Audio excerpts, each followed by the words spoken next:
Décryptage, analyse, ndemo boko ya masolo poko lelo boze belé sika bozwami to mo la qualité politique na bo kebi na bo solo na bo sembo. Congo eza moko. Félix Antoine Tshisekedi Tshilombo abi élections en 2023. Bino bande ko PPRD, bino bande ko lamuka, sengeli botinda ba membre na bino ba kende. Po to sala masolo ndenge elongo bani to ko vandisa makanisi na biso na discours ya tata Mokonzi Ekolo Congo démocratique. À Betli solo à diplomatie, situation sécuritaire, est-ce que le Congo démocratique, réhabilitation à Banzela, Tomitouni, est-ce que on a programme d'action, il y a mon comme président de la République, tout mon tour à Zaracha Mokonzi Amboka, et Sengeli a fait ça, principe à base, attali sa population, et puis tata Mokonzi Ekolo Congo démocratique, on a chef de l'État, Mokonzi allait la kate. Quand il y a mon tour à Masola pour Kalelo, pour mettre tout ce qui se passe là-bas à Goma, Toki li solo, na Bukavu, Sengeli Bolandela, allez Bolojo à Yesu Lelo. Papi Moussa da yesu lelo alem keso azal lelo to zapende ko ivon mundadi to ko bakaka merci na meka moka zaye moko na ba camera nyonso merci na bino so ko tala biso ndenge bozwi le lisusu li bakoko na masolo ya poko lelo bolo jombote mbote ndeko na ngai mbote na balandi mbote na ba co-débatteur. En tout cas merci beaucoup pour l'opportunité. Alain Bolojwa nini osimaki na discours tata Mokonzi Ekolo Congo démocratique sur l'état de la nation. Il y a Félix Antoine Tshilombo et Kaptakio. Il y a suba volé nyonso a sangisi a talisi a pesi l'isolo a Congo des Okene. Nyonso en tout cas, nyonso na landelaki parce que moni monsieur Félix c'est que soko landi été. Ba oya risque ba beto ba masolo mususu ezala te. Na landaka enga moko pe na landaka embale belé. Ata lobby pe na landaki le susu. Pona lingana yeba ba faiblesse na epo c'est facile à koyeba au fait. C'est facile. Pour moi, biso de ça l'enseignement, de yokola moi ndambo ya psychopéda. To za na ba niveau ya bat mususu oye au landi observer au koyeba facilement. Apesi ma solo sur la sécurité. Monsieur Félix Tshisekedi à comprendre qui a zoko chamboka na mibunga. Parce que il y a beaucoup de ces erreurs. Il y a Liboso en 2021. Tout ça meeting aérien si je ne m'abuse pas. Ils ont fait ces erreurs. Na mekana nous tam sur Osimba. Azu ba avion à Bilokos na Angola, aye na ngo ba tambo je crois musuku te kufaki na aéroport, atambwisi ngo na idée na ye et ko résoudre problème. Abengi Africom. Après il m'a changé. Aye ko benga ba Tanzanien. Après il m'a fandi aye ko changer sous cadre. Aye ko luka sous benga ba angolais. Pour na kolinga ko renforcer et simbité. C'est-à-dire que chaque fois monsieur Félix c'est qu'il ko ça makambo, azako yeba te ka ça la ba erreur. Alobi ka bakisi 11 000 militaires na partie est pour que ça la 11 000 et ça la 21 000. Yé moro, azako se rendre à ça la erreur parce que jusque là on n'a pas 21 000 militaires. Et lorsque lui insiste sur la question sécuritaire, azako zongo avec légèreté. Et pourtant c'est une question où ezako toucher notre souveraineté. Bandeko na biso lelo na partie à est. Ça a des difficultés à convivre. Justement parce que nous n'arrivons pas à trouver de bonnes solutions. Et quand lui il en parle, aza kolobango avec légèreté. Alobeli makambu ya économie. Aza ko sepela que non voilà Menga abandé de tout cas non mais matali situation sécuritaire. Loko pesi makanisi, il y a des faiblesses, il faut faire une évaluation ya matali état de siège. Alain Bikai. Sur le plan sécuritaire, tata Mokonzi Abeta qui c'était. Alors le Sengeli sécurité sur la Congo Congo démocratique. Tous ont quitté un malamu Congo za la respecter na matali ngambo est Congo démocratique. Ndeko Rodrigue, bonjour na balandinyo so pe mbote na bako débatteur tout. Merci pour l'opportunité au PC biso susu les lots poto ya partager ma kanisi pour l'avancement ya République. Ndeko Rodrigue na zwaki temps malgré nzoto ningana ke na yoka Mokonzi Mboka zoloba na salaki tout pour nalanda mokonzi. Nalanda mokonzi na bokebi nyonso. Na bokebi nyonso pour na eba to mokonzi azoba sa pour na koyoka pour na koyeba mboka eza niveau nini tamboli nini pe tambolité pour na koyeba pe ko sala pe ba proposition place soit pi ba fa ezali ko proposer pe et Zakaraté ko critiquer pamba sans faire de propositions non on a to lingi mbokate biso tout elo we sansa biso de to vandi bona mesa tovandi pona Congo de mutesangisi biso yango na mina bisaka me batu o balanda ka mutu moko dernièrement mais kay ko sarabité to saka to zaka bitumba makofite po batu to bomona ka biso na bango na ba platona to sola ka bien to da mais makanisa biso to na ba divergence sur le plan politique mais le quoi biso tout to ba congolais Congo ne mama biso to vanda to sola et na landi mokonzi na surtout les camps de sécurité il fallait décision à bongo les hommes. Tu sais que Oumela qui ils ont été moulaïd parce que ailleurs bah décision il y a mutualisation des forces et ça pour combattre le terrorisme aucune nation dans le monde et dans les États-Unis superpuissance bah bunta terroriste bah au côté bah ça a toujours besoin il y a bah alliés pour bah mutualiser bah force bah combattre le terrorisme mais na likamwa est depuis son 95 son 98 ba ADF ba ADF na lu ba changer so ba komba ADF mais ba ADF na bezaka ke comment likambo Congo ya ngokote so tali il y a pas longtemps ba frappa ki peli susu na Uganda c'est-à-dire ba longwa ki RDC ba komo kanga région na mobimba ya Afrique australe to na ba na Afrique centrale ba kota po ba vantani na bango est-ce que faut que la bango temps naibi na relation internationale professeur moi tant que ça bi na Chine à un certain moment ba lingi invasion ya ba étranger et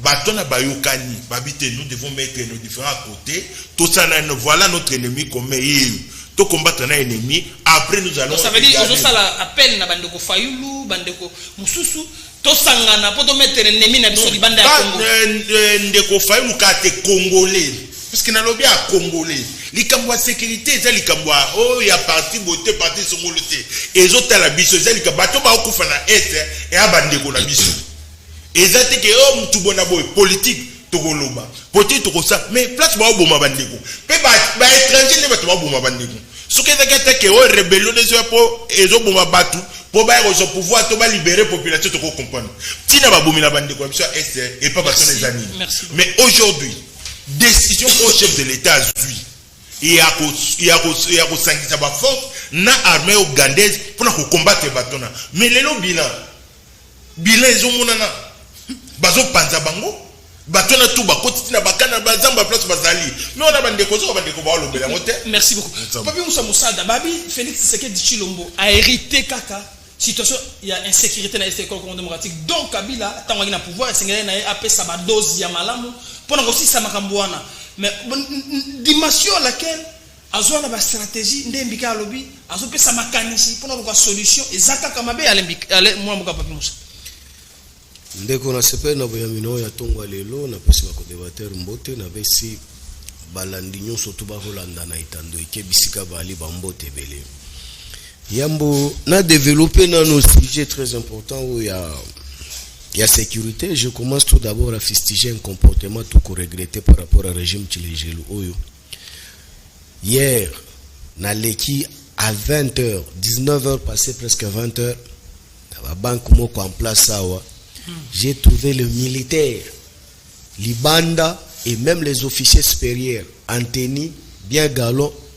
Libanda soi-disant téléphone message kota ki ya paiement mais ba ozi là-bas pesa bango OP pour banda kufuta bango lelo à quelle heure 19h passé 20h hors banque et kangaka 16h mais pourquoi vraiment saboter nos policiers et nos militaires jusqu'à ce niveau ici mais ceux qui boali na volonté à kufuta te mais bon changer système quand Kabila a bancarisé le militaire, je n'ai jamais vu à notre époque Soda Ali na 19h 20h na banque Herba si bakangi banque pona kozela mbongo akofuta e mais na mituni nanya kofuta e erwana procuration spéciale ou nini je n'ai pas encore eu la réponse.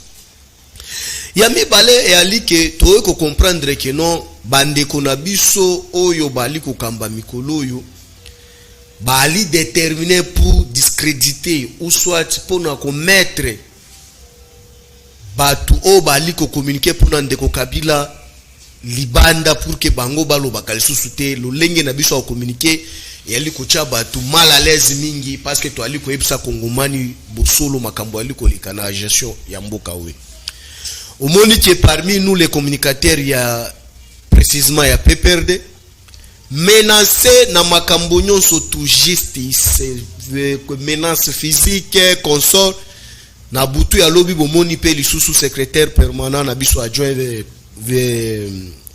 Ferdinand Kambere azaki menacé par un groupe de gens mal intentionnés pour que baboma na biso bapanzi même na mutu. C'est très important, il faut tout expliquer. Ça fait partie de la sécurité. Sécurité n'est pas seulement à l'est, sécurité même yo ndengo kitsa bapanzi mutu kanao ba menacer, ça fait partie aussi de la sécurité. Parler de la sécurité par rapport à gestion tek ndeko Chilombo a hérité makambo o biso totika kité. Ndeko Chilombo na ba médias internationaux a confirmé en a lobby que non na kuti armée bien structurée. Parce que boni eloko okuta ki bien structuré ko lo bango suske na eloko moko ya libosoto. Awa yo ki ko débatteur nanga a otopesa bino topo ya maye bandeko na biso basala ki pona régime. Te Ndeko Chilombo suka ikana bato lobi wana te Ndeko Bolojo. Ndeko Chilombo nous a fait présenter ici les Américains. Baye po basilisa ba ADF. Bake na ba parko ba ali kuna na est ti lilu na moya lilu ba kongomani baye ba kate ba Américain wana basala kamsala nini. Totikala komona ba Américain wana bakanja ata ADF ya ndambu te. Pour te rappeler encore, kaka même régime qui les gelo baloba na biso ba bengela biso ba Kenyan. Faut ba ya commettre hors temps de nuire ba ADF. Mais tout le monde bangote. Tout le monde va dire qu'il faut continuer quand on s'en a bango. Je voulais te rappeler Ndeko. Kabila est arrivé dans ces pays ici, il a trouvé au moins plus de 140 groupes armés au Izakana Est. Tout neutraliser bango jusqu'à ce que Tikali mi balé. Mi balé oyo lelo ezalia wa yangonde esali ke Ndeko Chilombo abenga Angola sala meeting ariane mabe babenga ba Americain baya mabe babenga ba Kenya baya mabe babenga Rwanda kota mabe babenga ba Ougandais baya mabe. Donc aujourd'hui on ne comprend absolument rien. Je voulais te révéler quelque chose. Ce qui ça n'a pas tout ça de Bolojo moloba.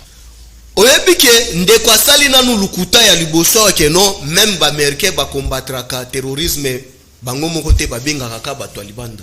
Mais ça c'est gravissime ça. Depuis que bon je ne sais pas États-Unis jour nini air terrorisme ekoti na mboka na ye akeko zwa armée ya Canada ou bien ya France ou bien ya Turc ayena ngo na Congo ayena ngo na États-Unis pour que ba benga na ba terrorisme ngana ye bien. Merci beaucoup. Citez-moi mboka bisa bolana cité. Na lingi na FT logo moko. Concernant makambo leka na est lelo utuli makambo sécurité awa makambo lekaki na Goma lobby affrontement entre bakongomani na la police ya Congo. La police est dépendaka na ministre ya intérieur pour na ba instruction na chef d'état-major oyo akambaka ba ibatali mapinga ba police. Mais lelo s'il te plaît comment moi lelo tomoni la police ya Rwanda ekoti na mabele ya Congo. La souveraineté est menacée. Pourquoi? La police ya Rwanda wana ne veut pas dépendre avec les instructions du ministère nabiso intérieur ya Congo. Donc cela veut dire que la police ya Rwanda eko dépendre na ministère intérieur na bango sous le sol ya biso ya bakongomani. Merci beaucoup. Donc cela veut dire que tant que nationalité o ya bandeko wana bali na territoire wana c'est considéré comme Rwanda na bisika bango bazali. Merci beaucoup. Allez Bolojo, quelle sera la vraie dose de une proposition réelle au comme pesa pour tout si ça fait masolo il y a une sécurité dans cette école démocratique mutuna ya Bolojo mutuna mi bala le Bolojo Félix Antoine Tshisekedi alobi boy il faut ba réformer ya malamu ya kitoko pour la justice école démocratique notamment béticité na comportement ya magistrat tokotaka ya misatu alors bien sengé na biso na 145 territoires ko désenclavant ko sala banzela ko sala bitimage nyoso Félix a ramassé ça ka makanise mabe Bolojo wana eza campagne électorale 2028 ndeko nanga omoni moko na omoyo ke na mawa alors que la mawa mingi. Pourquoi? Parce que il y a beaucoup de confusion non seulement tout autour naé mais même dans ce qu'il fait. Beaucoup de confusion. La question sécuritaire est une question épineuse. ou en principe ezali ko sanga ke biso tous à la uni. Mais cette unité est là ko senga que tous à peine à principe oh biso tous d'accord. Principe à liboso, veiller sur la dignité et l'honneur de la nation. Ça c'est le premier principe. Principe à mi-balé, bien identifier l'ennemi. Mais biso tous na posa ko bunda pon honneur, mais ce fait c'est ka bunda pon na pouvoir. Toyo kante. Et puis bateau ya za ko benga ba ami, biso to considérer ba comme ba ennemi. Toyo kanate. Mais quand on imagine Alain Bolodja afandi boye, Félix Tshisekedi abino Alain Bolodja yoza nationaliste, yaka tokende kuta na Kagame poto solo là sur les stratégies à mettre en place pour nous obunisa ba ennemi. Mais il est avec l'ennemi. Il est avec l'ennemi. Tu vois, yoza ami, oza frère ya Kagame. Oza soki petit na soki ni balobara ya Museveni. Nga na ya soutenir yo. L'ennemi, l'ami de mon ennemi est mon ennemi. C'est simple. Ce qui me fait, c'est qu'il y a qui n'a pas ça pour la dignité. Anga mo la tonga to soutenir. Il n'a soutenir mututé, mais je tonga to soutenir. À ça là ngote. Au moins ba faiblesse, oh ils osama les lots. Et ça justement parce que le commandant en chef a défaillant. Donc on a un commandant en chef Azali défaillant. Il est trop préoccupé na ba fête na maramususu maramu ya ame azo kipete. Na otu ko loba no aki monsieur Félix Tshisekedi a baki abaki 21 000 militaires. Et l'autre Azali surprenant, il lui fallu qu'à ça 6 mois après ou une année pour se rendre compte que nombre de militaires on est au Kansasa en côté. Tant akenda ki na ko pesa otenani ko sopa masanga na ndenge kaga Museveni naza ko tonga nzela na RDC c'est plus de 280 km. À ça semblant pour la yeba ko yebisa batu que non je suis arrivé na moni nombre ba militaire ndenge na oneko kanisa eza yango te. Atindi inspecteur général ya armée pour akende ko sala nani ba enquête. Ba trouver qu'effectivement il y avait un problème il y a personnel. Mais aucune solution n'a été trouvée. Ba militaire na biso ba ole la biloko olia. Le commandant en chef est préoccupé à tout. Allez seulement voir la côte-part au bâtien armée. Pour l'armée, bah, 5%. Mais même na 5% la défense, bah, 5%. Même na 5% on a toute exécution, bah, quoi atteindre la moitié. Aujourd'hui, il y a un problème d'équipement, logistique dans le niveau à partie est. Ce qui veut dire que le plus grand problème d'Abisso, c'est M. Félix Tshisekedi. Alors, ce qui vous a une initiative, il y a une réforme pour la magistrature. Non, mais Nazo Yawana. Le juge de la Cour constitutionnelle a un statut particulier. Bangonde va veiller sur la constitutionnalité des actes de loi. Bangonde va sambisaka. Ce qui président de la République, na premier ministre va tosi miberote, bangonde va sambisaka. Bangonde batalaka soki makambo ezo les médans. C'est-à-dire c'est la haute cour.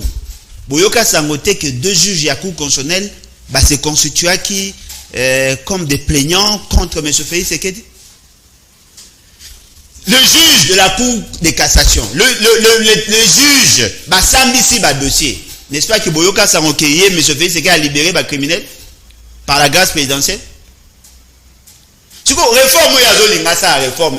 La justice est commandée. Mongo bachelaka ba juge, bazwaka te. Non mais tuna Félix Tshisekedi. Mongo bachelaka ba magistrat bachelaka bango na budget. Bazwaka yango te. Ba injonction politique eza koya. Il y a des gens qui ont été jugés condamnés. Ba interjeter appel ba kei na niveau ya cour de cassation. La cour de cassation a prendre l'affaire en délibéré. D'après la loi, et Bongaki, 7 jours après, la cour de cassation s'est prononcée. 300 jours après, va poser création et pas M. Félix Tshisekedi et pas Christian Tsakone. Alors, non, à un certain moment, collaborateur Nangai, comment qui pour ça, trafic d'influence dans la justice, il a sanctionné qui? Merci beaucoup. Merci. Le juge. On a besoin, il y a Félix Tshisekedi pour on a besoin que l'État ait fonctionné normalement. Le col a yende à constituer blocage. Solution armée, solution à justice, solution à gouvernance. Il faut y aller au Merci beaucoup. Solution à justice, il y a gouvernance, souveraineté et école démocratique est menacée. Alain Bikaï, mutuna mibale réforme mango ni ndo kosala na ba magistrat ndeko bolojo abi bobimisa bopesa ba konde misona bango zaka na ligne budgétaire baso yango nde omona ko bongola bisaleli. Ndeko Rodrigue, avant de répondre à la question, je dois un peu soulever pour mon équipe incohérence mon Ndeko Papi Moussa na habité ce qui na biso ba fonctionner parce que nga pe na touchara mbongo na banque ba futa biso par voie bancaire. Donc des fois beaucoup ça même les lots samedi bobi que ba banque et quand avant beaucoup 16h 17h 18h message écouté.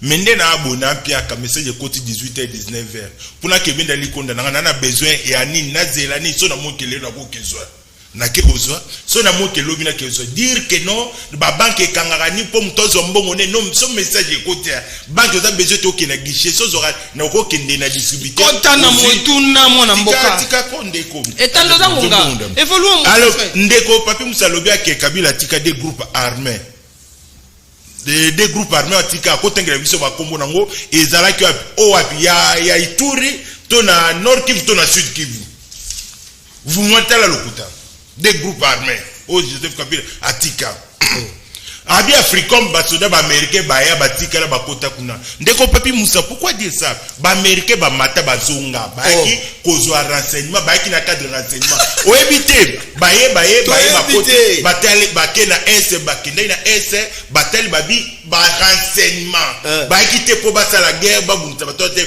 bakati lelo guerre lelo c'est sur le plan renseignement guerre ku te bunda mamingi ke masasi bonabo parce que ce renseignement est bien té même peu sur le terrain beaucoup ça là et l'autre allo bien appelle sous que ba terrorisme est côté qui est côté en États-Unis ce terrorisme côté États-Unis Ben Laden a frappé qui ba américain ba ça qui partage des informations na ba anglais tête na ba ne parce que il faut pas venir étaler tanga ba no ba côté na ce que Ben Laden a frappé les États-Unis ba partager qui ba partager qui ba information te na ba israélien na ba lien na bango ba anglais.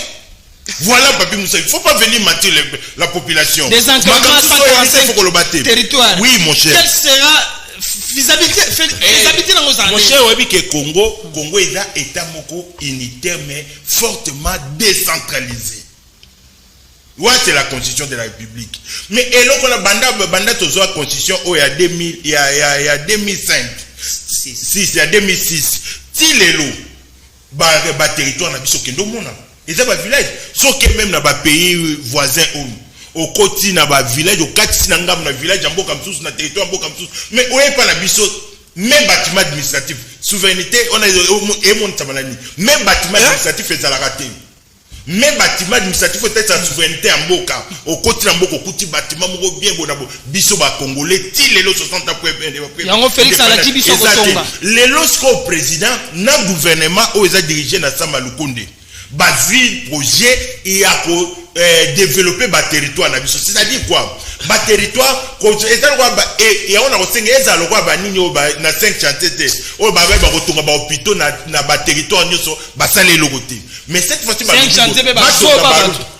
on a butu escroquerie mo sakanate. Batonga ba route na ba territoire wana. Batonga ba biloko ba infrastructure au sala ke ba territoire est développé. Quand bazo les projets déjà bâtis. Non, mutuna sukapo na pesa ndeko Moussa Maloba. Si seulement s'il y aura élection en 2023, ça veut dire que les chefs de l'État tika kana inane. Oui. Boko banda ko tonga mu kolonini ndeko Mbikai. Peut-être fonctionnement l'État et Zaka Rapso Bagalelo continuité à l'État Zalaka. Au présent ça la projet Zali, ce projet est bandi. Le roi Babandi, le roi développement et bas territoire, Babandi. Place les lots sont bien en 2023, c'est que d'ailleurs tu n'as pouvoir. Est-ce que développement bas territoire c'est pas un bon projet? Merci beaucoup. Non mais tu vas pas me baler, tu vas pas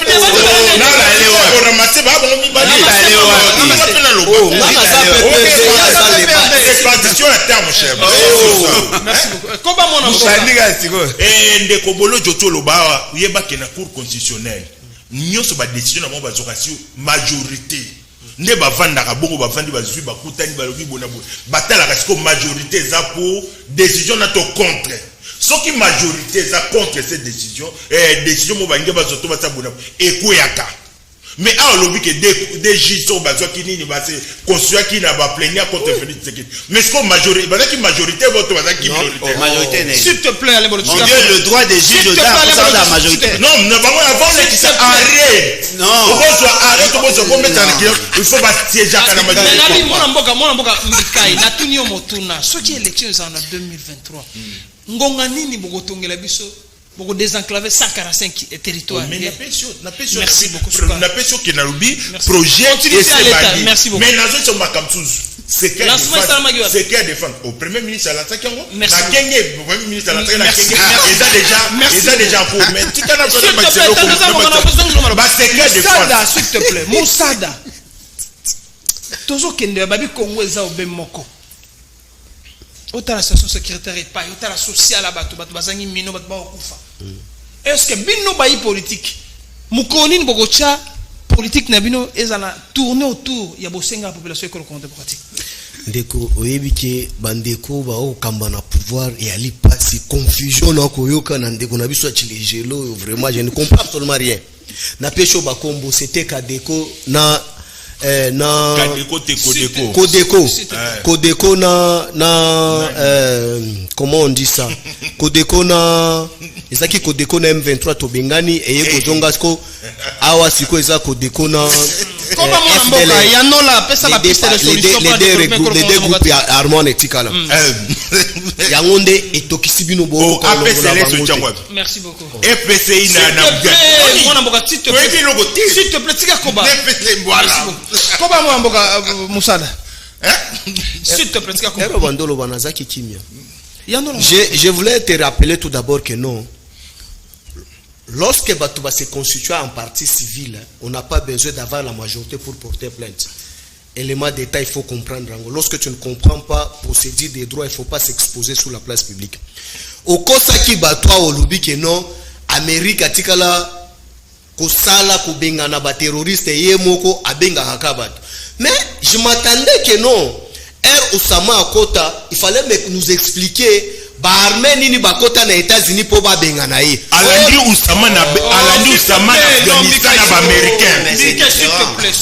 Voilà. Yan bakotite ba wonde ba non balandi ba. Mais oui, mais bakotite les États-Unis armée étrangère Kota Sigo, yomoko se contredit bakabola ba information. Mais messieurs, il faut yo bakamakamba kuluba. Tu ne maîtrises pas les choses zala kimia. Mais Bolojo, je suis vraiment scandalisé ici sur le plateau. On nous a fait publicité Yende Koyo que je considère aujourd'hui comme une malédiction de la République. Ayebi sangana le peuple parle. Alobi ke no bino boko sambwa bino même Kabila to kangaye ba merke bango ba ye. Yo tozaka na ona le peuple parle. Lelo sikoyo. Asala ba chantage na ba media nyoso tu. Mais elle bazonga bolakisa biso bango te. Landeke formation. Wapi ele kala shani nini? Elle kana shani nini? Mama nanga. Koba mona Moussa Koba. S'il te plaît, volo. Na ese bakenda la mbogani. Bagenda na mbogani. Kana parke. S'il te plaît, Koba mona mboga Moussa. Kana parke. Moussa Bazarab. Baide fo bazana parke te. Bazana parke te. Bazarab. Non, bagate. Non, yo lo ba. Na ituri parke. Yo lo bi babi bazana parke bakenda na be bakina parke te. Kana pesa. S'il te plaît, tika Koba mona pesa malbambika. Na comprendre au monde agitation eza malédiction en bongo a modisai parce que beta mabanga na ndako cardinal Ambongo. Si tu as coup d'argument ne viens pas faire théâtre. C'est pour ça théâtre. Tu sais aujourd'hui et loko alinga yo sabatusoni. Tu sais que même les militaires na ba policiers ba Holanda biso sont vraiment très énervés makambo lobi.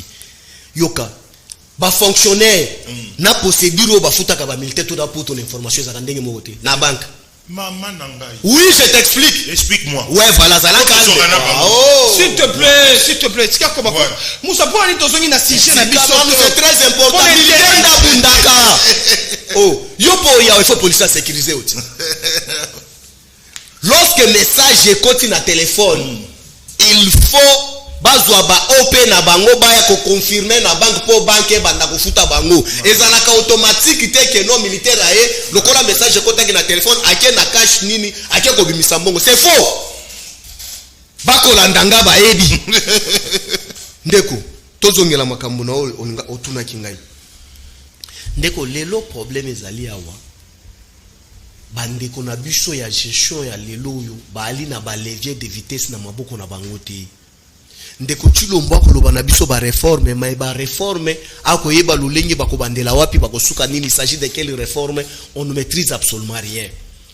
Ndeko, moi je me pose la question, ndeko nanga ya IDPS ali yao ndeko Tshilombo ye moko alobi yango na discours na ye le plus faible du monde alobi yango que non ayebi nanu dire oyo ba soldat étranger baali na mabele na biso o bakosala na Congo te. La mutualisation ba bien expliquer ndeko. Expliquer à population soki ye moko président de la République garant alobi ke ayebi garant ba voyage.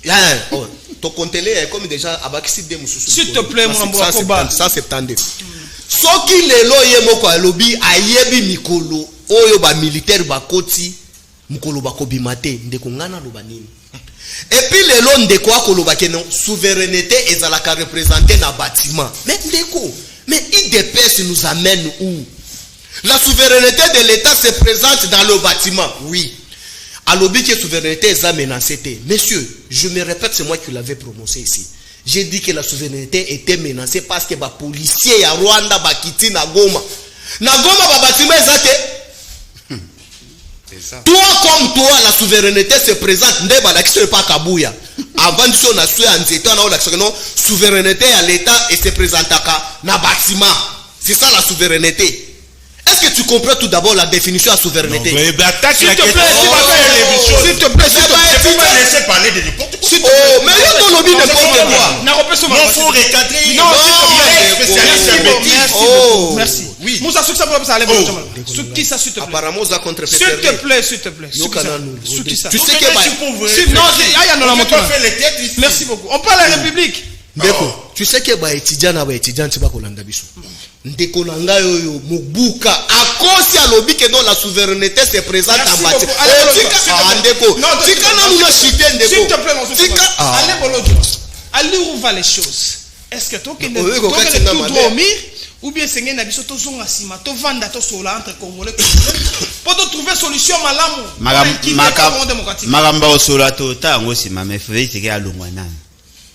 Au moins, on a le baron, peut-être le quoi à blague. Ça, c'est un danger pour la République. N'a qu'un an, on a réforme. Barabi qui va en ça, que le territoire a se développer.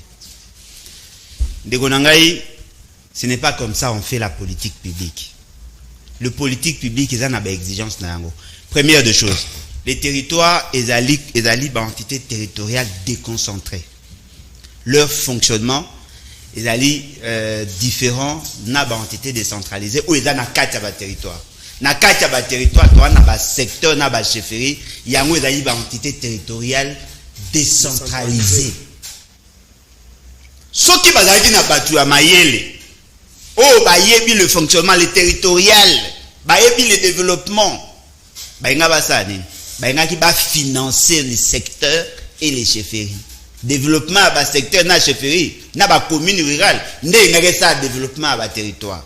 Eux pensent qu'ils doivent financer les actions à bas secteur, à bas territoire. Ce n'est pas comme ça. Ils doivent lobby on a copié ça 10 millions par territoire. Et la libre idée au bisonne to proposer mais ba comprendre y a bien té. La politique n'a pas copier coller. Et puis deuxièmement, et l'autre on a ba ça lorsque vous avez un débit à mandat parce que ce sont des réformes structurelles. Vous allez toucher plusieurs secteurs à la fois. Le route à intérêt provincial, les routes à intérêt national. Il faut bien tenir compte de la route à dessert agricole.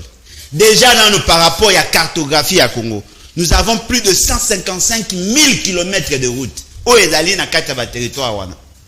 Ce qu'aujourd'hui, les routes à dessert agricole, il y a 97 000 km. Vous allez pousser les développements sans plan de développement?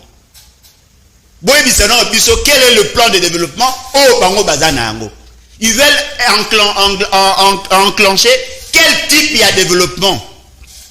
quelles sont les actions pour soutenir le développement? Les gens pensent que le développement est avec le non, le développement, il faut la systématiser. Beaucoup produits nini, beaucoup évacuer nini, beaucoup ça, bah éviter. Pour ça, beaucoup de Thomson, bah éviter. Bah vous passer dans le développement? Non. Et là, les bateaux, bah na souka. Moi, je suis mouta comme il a fait ma souka. Na comme moi, monsieur fait, c'est qu'il y a bateau, bah comme le quoi, mouta et qu'on a jeté, à dinis qu'on est balé. Ata monika sa ya kwanga akolinga s'accrocher pas vivre okokende. C'est ça leur problème. La question azo ba masolo ya question de question il y a défense, il y a une question d'état tout ça. Ba secret défense pardon. Mais eloko azo bosanezali. Il y a une vidéo qui a circulé et ça makina journaliste moko ndeko na bino ya Kinshasa. La femme d'un capitaine. Alors, Binabino a 100, je crois 117 $. Cette dame-là. Azol la biloko ya rolia. Na rolanda gut ma musolo baki pemenete. Azol la biloko ya azawapi. Na est. Soldat ana front na zone d'opération. Awole la biloko ya. Soldat na zone à front. Awosa patrouille na makolo. Na moni gouverneur azo kaza ko pesa dotation, il y a 10 motos. Le nombre, il y a personnel militaire et policier. Ils sont faibles par rapport à la prévision. Ok, la prise en charge à la militaire. Ils ont posé problème. Équipement, on a problème. Les hélicoptères, Mogo, ils sont déjà en panne. Le nombre de militaires, on a vu ça, ils ont 21 000. Ils ont moins de 10 000. 21 000, on a 10 motos. Mais il y a une stratégie. 21 000.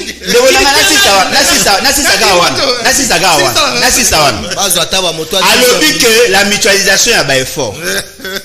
On vous dit que le Rwandais Bazakoya pour échange d'informations. Et on vous amène qui? Le policier. Le policier en quelle mission?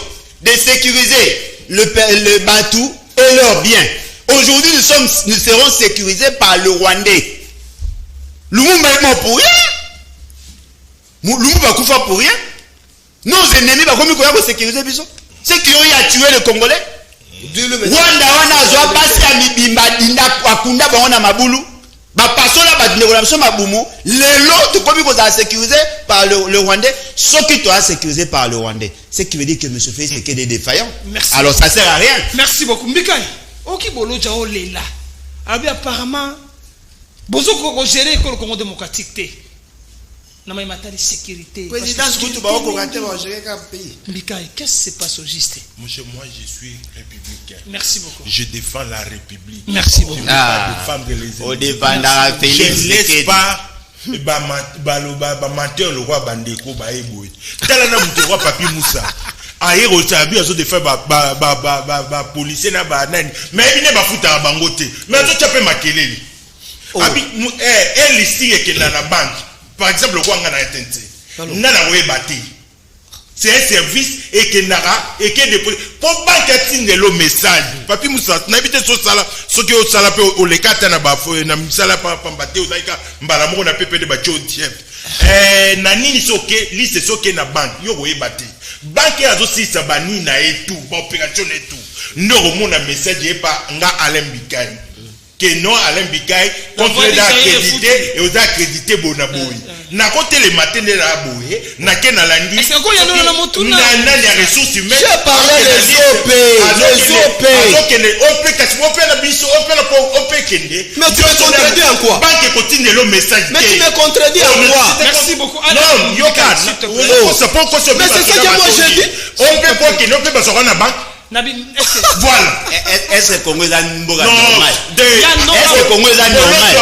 Comment un fonctionnaire n'a pas Moussala na plateau? Bolojwa. T'es na kanta. Lelo ya weekend. Comment un fonctionnaire de l'État ça c'est mon travail. C'est mon travail. On a tous salobo. Yanine. Il y a quoi il y a quoi défendre le secret. Il y a quoi défendre. Agent RTNC. Voilà défendre. Merci beaucoup. Quand tu parlais non non cas mon cas les débats sont liés au lobby na c'est na cas moi élégant. Agent RTNC. Comme ça fait secret. Merci beaucoup. Non pas moke kufa. Fonctionnaire de l'État qui vient défendre l'État. Mais hier dérangé là. Na combien ngo? Na peine à déranger. Koba. L'intérêt du Congo est ça. Moussa Kosi.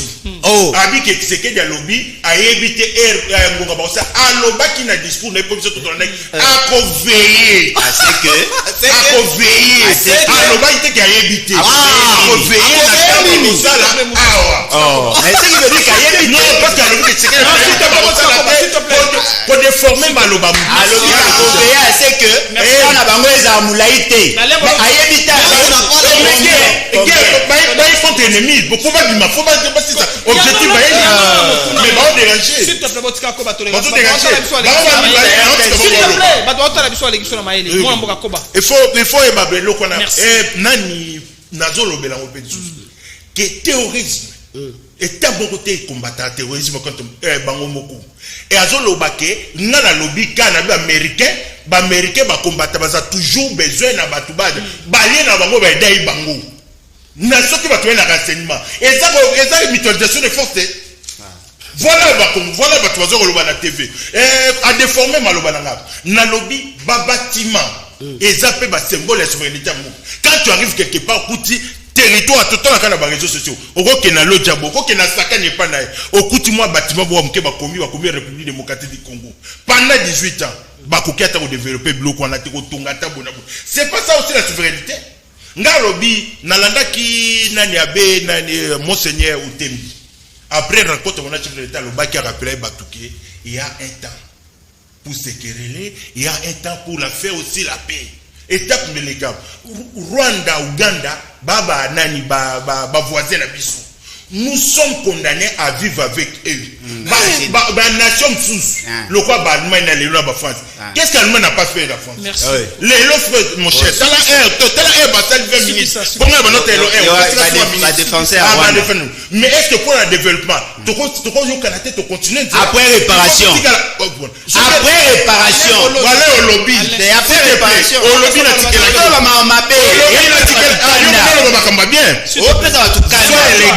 sois élégant je te rappelle voilà et bahi soit ennemi comme Azali ou à mettre sécurité nationale en danger toti kato va partager banité est-ce que nani alobi bana qui est capable il fallait armée rwandaise ba kota ne bono kota na ndinga kukuba bomi batu bono so aujourd'hui cadre moko ezali bien structuré on va pour partager l'information pour la paix pour des raisons de paix merci beaucoup toti kato baté babo ma congolais pour Rwanda bumai ba na ane bonaboy Papi Moussa pour na raison à paix ya kimia so to na Rwanda to na Uganda basunga biso poto ka kimia est te basu kimia na s'il te plaît na zone na région na biso to ka kimia na région biso mabeza Papi Moussa ndeko ngai na kokama bondoki ya bandeko sous les bois oyo. Mais par le passé, Kagame, on ne pouvait jamais négocier avec lui, c'est le mal. Et je me rappelle, tweet, il y a Jean-Marc Kabound en 2018, un certain 30. Aloba yango que non, Ali ko regretter si un Congolais croit que c'est le Rwanda qui serait la solution à la République démocratique du Congo, yé Ali ko regretter yango mingi. Mais lelo yango na bango ba en coopération na Rwanda non. Par le passé même Sphinx Savandolo ba faut ba kanga Kabila bazongisi na Rwanda. Mais fort malheureusement quand Ndeko Chilombo est allé au Rwanda pour avec Nani s'il te plaît pour avec Nani pour avec Nani fait ça le bail bazo te la Rwanda pour avec Nani monsieur si era qui ko festoyer na Kagame on nous a jamais amené l'adresse à Kabila. Mais moi je parlais que non, la souveraineté est menacée. Place ba policier bakoti, c'est la province la mieux construite na République démocratique du Congo na Goma o ba bâtiment o ya okoloba représentativité na je ne sais pas ce qu'il y a kabaya kamwa. Merci beaucoup. Non zela na si c'est monsieur Silma c'est ceci. Yo kana on expliquer yo. Souveraineté yali menacée pourquoi? La jurisprudence yali wana. Rwanda na Uganda babunda na Kisangani na mabele na biso o basenga bakonda na C'est Uganda. là où tu ne comprends S'il pas. te plaît, C'est là où tu ne comprends pas. Mika, s'il te plaît. Il y a un temps. S'il te plaît, s'il te plaît. S'il te plaît. Bino comprendra. Bino soutenir un programme à 100 jours. Où en sommes-nous? Bino comprendra. Yo vana. Yo za kabiliste. Yo za kabiliste. Yo le va qu'on défend yo za kabiliste. O za kabiliste on défend on quitter Kabila te. Un homme ça le roi yo. On le va ba tout balanda.